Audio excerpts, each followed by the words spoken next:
बिस्मिल्लाहिर्रहमानिर्रहीम। My name is Mohsin Ali. बच्चों, हमने फर्स्ट ईयर की केमिस्ट्री का चैप्टर नंबर 1 स्टार्ट किया हुआ था, जिसमें हम दो टॉपिक डिस्कस कर चुके हैं, कंसेप्ट ऑफ एटम, और सेकंड हमने डिस्कस किया था एविडेंस ऑफ एटम। आज जो टॉपिक हम डिस्कस करने जा रहे हैं उसका नेम है मॉलिक्यूल।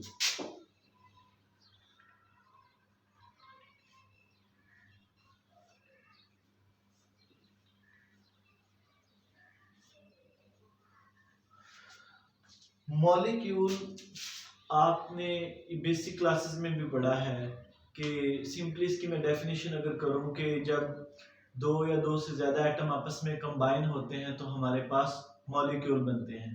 लेकिन यहाँ पे हम एक और डेफिनेशन देखेंगे। पहले मैं डेफिनेशन लिखता हूँ, फिर उसको हम एलैबोरेट करते हैं। Molecule, it is the smallest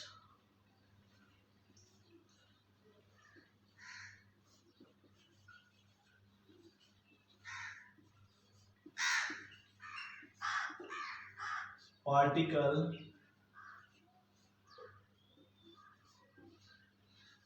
of pure substance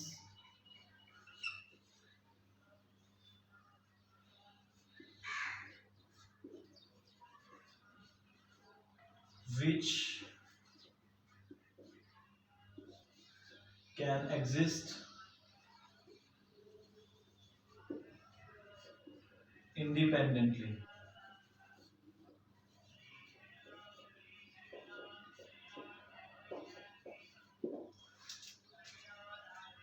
molecule की यहाँ पे जो डेफिनेशन है, इसके मुताबिक ये एक प्योर सब्सटेंस के अंदर वो छोटे से छोटा पार्टिकल है जो इंडिपेंडेंटली एग्जिस्ट कर सकता हो। अब देखें, सपोज मैं इसकी एग्जांपल देता हूँ। ये हमारे पास एक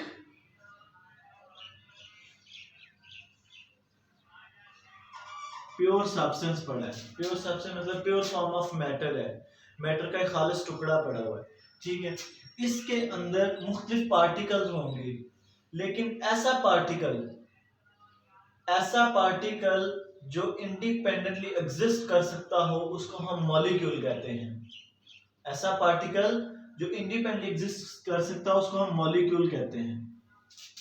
अब आपने लास्ट टॉपिक के अंदर देखा था, एटम वाले टॉपिक के अंदर जो एटम होते हैं वो एग्जिस्टेंस के लिहाज से दो तरह के होते हैं, एक डिपेंडेंट और दूसरा इंडिपेंडेंट। लेकिन जो हमारे मॉलिक्यूल होते हैं इनकी एग्जिस्टेंस के लिहाज से ये बड़ी वाहिद प्रॉपर्टी है जो इसको डिस्टिंग्विश करती है कि जो मॉलिक्यूल होते हैं ये इंडिपेंडेंटली एग्जिस्ट करते हैं। और जैसे मैंने शुरू में इसकी डेफिनेशन बताई कि जो मॉलिक्यूल होते हैं ये एक या दो से ज्यादा एटमों से भी मिलकर बने होते हैं। अब देखें, अब सपोज हमारे पास ही मैं एग्जांपल आपको करवा रहा हूं। ये एक एटम पड़ा हुआ है, ठीक है। ये डिपेंडेंट भी हो सकता है, ये अगर तो नोबल गैसेस का एटम है वो तो इंडिपेंडेंट है। अगर नोबल गैसेस के अलावा हीलियम नियॉन के अलावा अगर कोई एटम है तो आपको पता है उसने इलेक्ट्रॉन या तो लेना होता है या देना होता है, तब वो अपनी एग्जिस्टेंस बरकरार रखता है। अब इसके करीब कोई एक और एटम आया है जिसके साथ ये कंबाइन हो गया है, ठीक है। ये अकेला एटम था जो खुद एग्जिस्ट नहीं कर रहा था, तो दूसरे एटम के साथ इसने बॉन्ड बना लिया, इलेक्ट्रॉन देकर या लेकर। हम एक एग्जांपल देख रहे हैं, ठीक है। तो ये किस फॉर्म में चला गया है? अब ये मॉलिक्यूल की फॉर्म में चला गया है। अब ये इंडिपेंडेंटली एग्जिस्ट कर सकता है। ये वाले एटम को भी इलेक्ट्रॉन की जरूरत थी, या इसने लिए हैं या इसको दिए हैं। ये इसके करीब है, दोनों ने आपस में बॉन्ड बनाया, दो एटम आपस में मिले हैं। तो अब ये सपोज ये वाला एटम एक हाइड्रोजन का है और दूसरा एटम भी हाइड्रोजन का है, ठीक है। आपको पता है हाइड्रोजन के आखिरी शेल में एक इलेक्ट्रॉन होता है और हाइड्रोजन को एक इलेक्ट्रॉन चाहिए अपनी वैलेंसी को फुलफिल करने के लिए। तो ये दोनों आपस में बॉन्ड बना लेते हैं और ये किस फॉर्म में चले जाते हैं? मॉलिक्यूल की फॉर्म के अंदर। अब ये जो चीज है ना, ये जो आपके पास मॉलिक्यूल बना है ये इंडिपेंडेंटली एग्जिस्ट कर सकता है। अगर अकेला एटम होता तो इंडिपेंडेंटली उसने एग्जिस्ट नहीं करना था। अब देखें, यहां पे ये दो एटम मिले हैं, दो से ज्यादा भी हो सकते हैं, तीन हो सकते हैं, चार हो सकते हैं और एक भी हो सकता है। एक किसके केस में होता है? नोबल गैसेस के केस में। जैसे आपको पता है, ये एक एग्जांपल देख लें, ये हीलियम है, आर्गन है, ये मतलब किस फॉर्म में एग्जिस्ट करते हैं, मॉलिक्यूल की फॉर्म में ही एग्जिस्ट करते हैं, लेकिन इनके अंदर एटम कितने होते हैं, एक एटम होता है। आर्गन का एक ही एटम है, लेकिन उस एटम की वैलेंसी क्या होती है, फुलफिल होती है, उनको बॉन्ड बनाने की जरूरत नहीं पड़ती। वो चीज जो इंडिपेंडेंटली एग्जिस्ट कर सकती है उसको मॉलिक्यूल कहते हैं। ये इंडिपेंडेंटली एग्जिस्ट कर सकते हैं तो इनको हम क्या कहेंगे, ये मॉलिक्यूल हैं। लेकिन ये कौन से मॉलिक्यूल हैं, जिनके अंदर एक एटम है, जिनके अंदर single atom.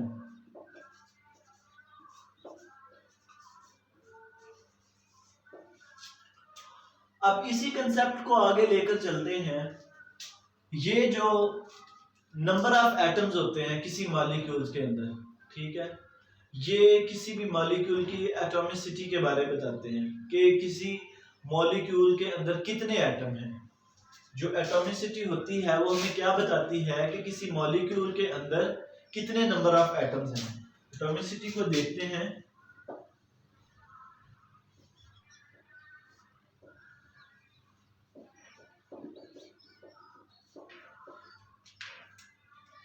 It tells us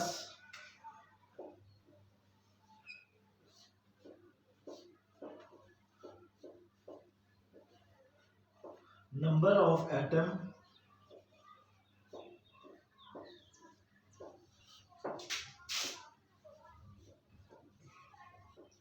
present in molecule.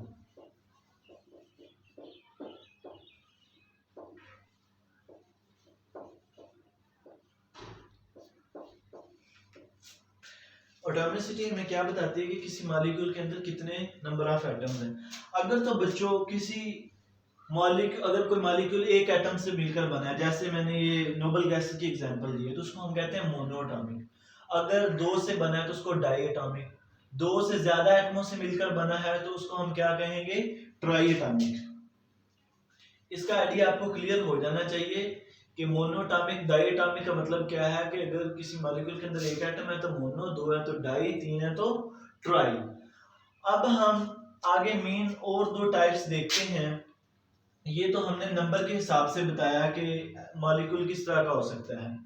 Molecules की आगे टाइप्स एटम्स की काइंड्स के लिहाज से भी हो सकती है।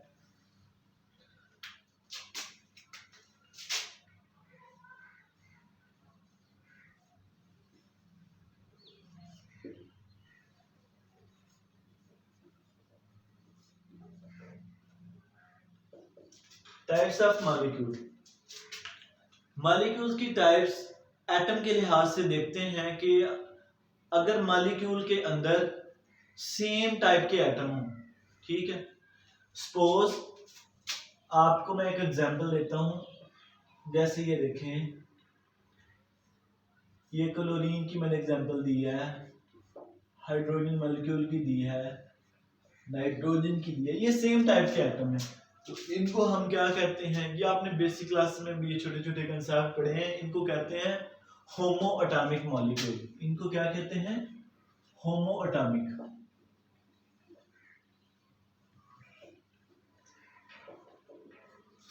अगर molecule different kinds of atom से मिलकर बना हो तो उनको बच्चों, इसकी पहले मैं एग्जांपल लिख देता हूं। जैसे आपके पास ये देखें, हाइड्रोक्लोरिक एसिड है, अमोनिया है, सल्फ्यूरिक एसिड है। इस तरह के एटम से मिलने वाले मॉलिक्यूल, इस तरह के एटम से मिलकर बनने वाले मॉलिक्यूल को हम क्या कहेंगे, हेटेरोएटॉमिक molecule.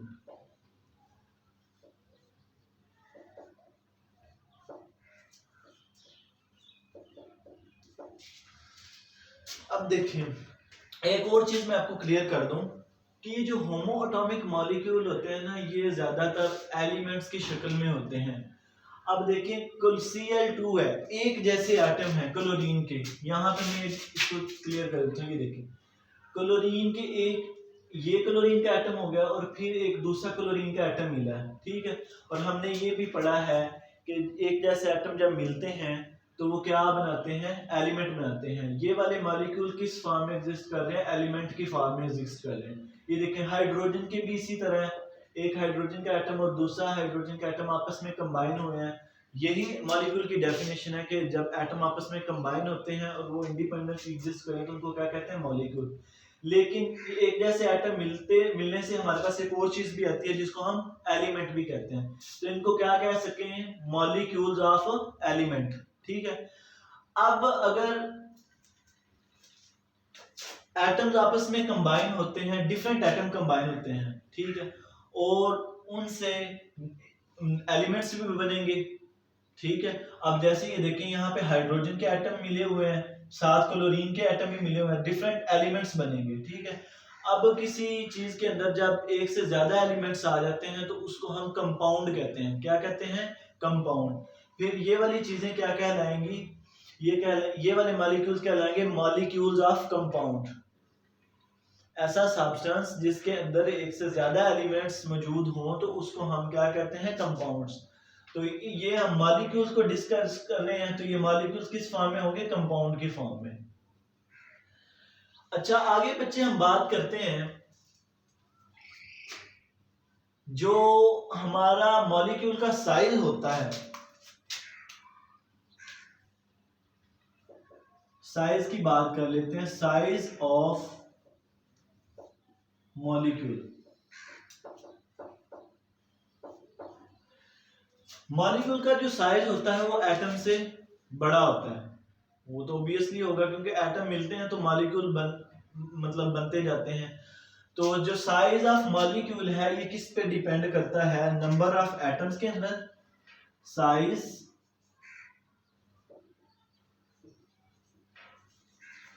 Depends upon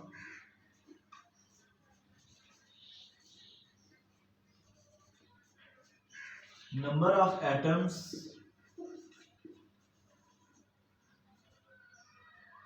and their shapes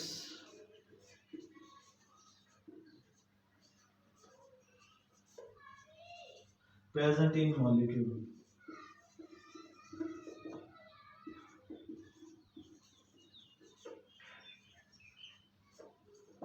ये मॉलिक्यूल का साइज जिन चीज़ों पे डिपेंड करता है ये वो मैंने बताई हैं कि उसके अंदर जितने नंबर ऑफ एटम्स हैं और उन एटम्स की जो शेप है उस पे मॉलिक्यूल का साइज डिपेंड करता है। कुछ मॉलिक्यूल ऐसे होते हैं जो बहुत ज़्यादा एटमों से मिलकर बने होते हैं, लार्जर नंबर ऑफ एटम से। ऐसे मॉलिक्यूल को कहते हैं मैक्रो मॉलिक्यूल्स। ऐसे मॉलिक्यूल्स को क्या कहते हैं, मैक्रो। ये भी आपने टर्म पढ़ी है बेसिक क्लासेस के अंदर, माइक्रो एंड मैक्रो।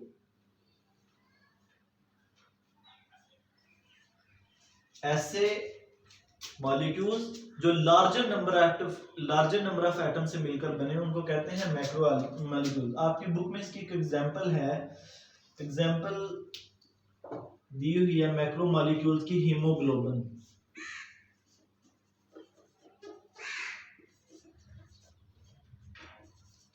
हीमोग्लोबिन बच्चों इसका फंक्शन भी बताया गया है। इसका मेन फंक्शन हमारी बॉडी के अंदर लंग से ब्लड को जिस्म की तरफ उसकी मूवमेंट करवाना है। ठीक है, ये लंग की ब्लड की ट्रांसपोर्ट करवाती है from lungs to all parts of body. ठीक है, और बताया गया है कि जो हीमोग्लोबिन का मॉलिक्यूल है ये 10,000 एटम से मिलकर बना हुआ है। 10,000 एटम्स कंबाइन हुए हैं तो हमारे पास क्या बना है, हीमोग्लोबिन का मॉलिक्यूल। और ये एग्जांपल मैं किसकी डिस्कस कर रहा हूँ, मैक्रो मॉलिक्यूल्स की। और एक और आपको इंफॉर्मेशन दी गई है, ये आपने एमसीक्यूज के तौर पर याद रखना है। ये जो हीमोग्लोबिन का मॉलिक्यूल है ये 68,000 टाइम हैवियर है देन हाइड्रोजन एटम। ये जो हीमोग्लोबिन का मॉलिक्यूल है ये 68,000 टाइम हैवियर है देन हाइड्रोजन एटम।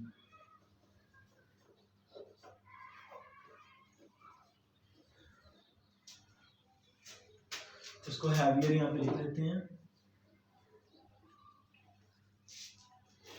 ये बच्चे सारी की सारी डिस्कशन मॉलिक्यूल से रिलेटेड थी। होप्स हो कि ये चीज़ें आपको काफ़ी अच्छे तरीके से क्लियर हो चुकी होंगी। अगर आपको इससे रिलेटेड कोई क्वेश्चन हो तो आप कमेंट बॉक्स में पूछ सकते हैं। Thank you.